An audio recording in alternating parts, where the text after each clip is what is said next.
BNP নেতা ইশরাক হোসেনকে ঢাকা দক্ষিণ সিটি কর্পোরেশনের মেয়র হিসেবে শপথ না পড়ানোর নির্দেশনা চেয়ে দায়ের করা রিটের আদেশ আজই জানা যাবে ইশরাক হোসেনের মেয়র পদে শপথ অনুষ্ঠিত হওয়া না হওয়ার খবর। আজ বৃহস্পতিবার হাইকোর্টের বিচারপতি মোহাম্মদ আকরাম হোসেন চৌধুরী ও বিচারপতি দেবাশিস রায় চৌধুরীর সমন্বয়ে গঠিত বেঞ্চ এ বিষয়ে আদেশ দেবেন। এদিন ঢাকার প্রথম যুগ্ম জেলা জজ ও নির্বাচনী ট্রাইব্যুনালের বিচারকের বিরুদ্ধে শাস্তিমূলক ব্যবস্থা গ্রহণের নির্দেশনা চাওয়ার বিষয়েও আদেশ দেবেন হাইকোর্ট।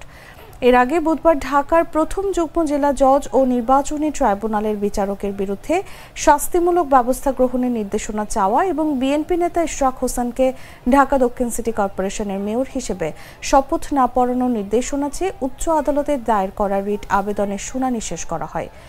এ বিষয়ে আজ বৃহস্পতিবার বেলা 11:15টায় আদেশ দেবেন বলে জানান হাইকোর্ট।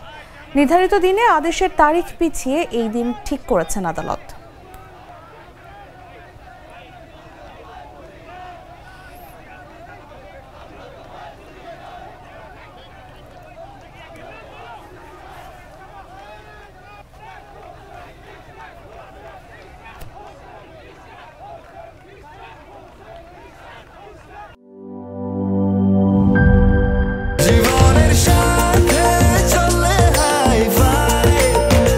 স্বাস্থ্যকর অল টাইম ফ্যামিলি কেক, সব সময় অল টাইম হেলদি লাইফ।